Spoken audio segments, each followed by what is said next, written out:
Hey everyone, welcome back to Crypto Cash. Thank you so much for joining me here. Hope you're having a great day. Let's take a look here at ONDO, see what's going on. It's been a little while since I covered this, but I do have my descending trend line still intact, and we're going to talk about why we're back on track. We had a nice little bullish back test here. That descending trend line, we're over the 50-day SMA. Seems likely we're going to progress towards that 110 to maybe even this 120 range with the local highs. So we'll discuss that and a few other key factors here. And if you are new to the channel, maybe you've been watching for a while, I deeply appreciate you hitting that like button and just friendly advice. If you keep doing that, I'll be more than happy to keep doing this.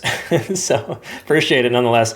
It's unfortunate, but not a lot of people hit the like button when they should, and I think we'd have a lot more success here if that were the case. Anyways, we're trying to prevent moon boys from destroying people's accounts, so obviously if you want best practice, that's what we're here for. So ONDO, when we take a look at the last 7 days of liquidation, the first thing we want to recognize is that 105 to 110 is that small little pocket there left of liquidation to the upside. It's not that much. All local shorts here just got destroyed with that recent pump up. It makes sense though, because people were shorting at resistance at that 95, 96 cent range, which is likely to become the new support. And we'll talk about that here in a minute. When it comes to open interest though, we're going to look at that here shortly. We don't see much else on the macro perspective from liquidation. There is some down as low as 67 cents, but I think the probability of seeing 67 is very, very low.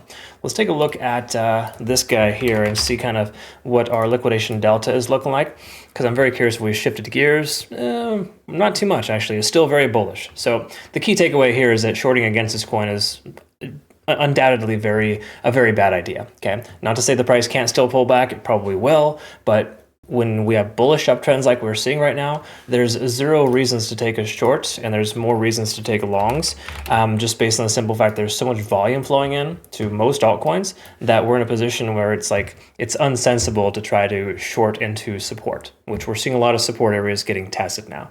So having said that, open interest here, it's kind of hard to see because it's such a big gap here, but if you will, 90, 95 cents, 97 cents, these are areas that people are adding to their position pretty heavy. So as the price comes down lower, the likelihood of those areas holding is higher. Just don't be one of those persons that takes a long at 105, because that's what a breakout trader does, and breakout traders are statistically very unsuccessful. Okay, unless of course you're day trading, you're watching it close, and you adjust your stop loss higher. That's a different story altogether. Most people don't have the patience, if you will, to do that, and that's what I used to do personally. I don't anymore. I'm more of a swing trader now. So to give you perspective, like we shorted we shorted Ethereum yesterday, 22% in just a few hours here, effectively from 1800 to 1750 is a close approximate. So, not to say you can't still short. That seems very contradictory about me saying that. Shorting Ethereum is a different story altogether. That coin just is begging to be shorted. However, this one is not. Okay, we've broken some descending trends. We're in good shape. Let's look here at this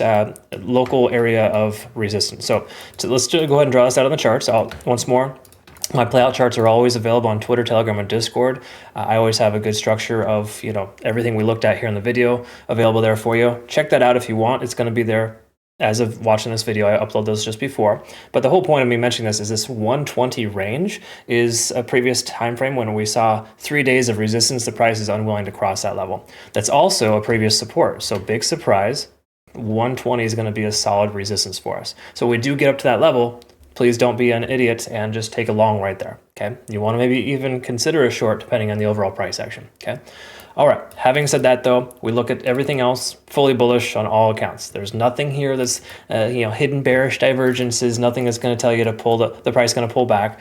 It's still likely to continue higher. We've got a little bit of fair value gap left of around 107, but the overall consensus here is that our local high should be retested as a new low, and we should see a pivot off of that. Let's talk about that. First of all, we can see the previous high, about 95 cents, was retested twice, okay? So boom right here, and then retested here, and then broke the third time. So when that happens, it's really common for the price to come back down, pivot off that level, and bounce. Okay, it's not a guarantee. It doesn't mean it's just going to instantly jump off that level. But after all liquidation's been swept and fair value gap's been satisfied, it's usually a common pivot point. So wouldn't be surprised when we see something like this, pending Bitcoin doesn't make a nosedive or a run towards 90,000. I am expecting Bitcoin to retrace to 90,000. In case you're not familiar, this is what I think is going to happen with Bitcoin. We can see here a pretty solid amount of continuation to the downside, lower highs, lower lows. tremendous amount of support in 88.5 to 90,000. I think we're going to see a good bounce off that level. If that happens, that comes to pass, that would probably put this coin a little bit lower than 95 cents. Just saying, okay? Anyways, there's a fair value gap as low as 88. I would say 88 to 95 cents seems like a very practical area of retracement with a nice pivot or bounce off 87 as a better case scenario. And I say better case because if we get lucky to see that price point, that'd be an awesome place to get in. Having said that though, the overall sentiment here is still looking very good. We're bullish on the stochastic. We're bouncing here nicely.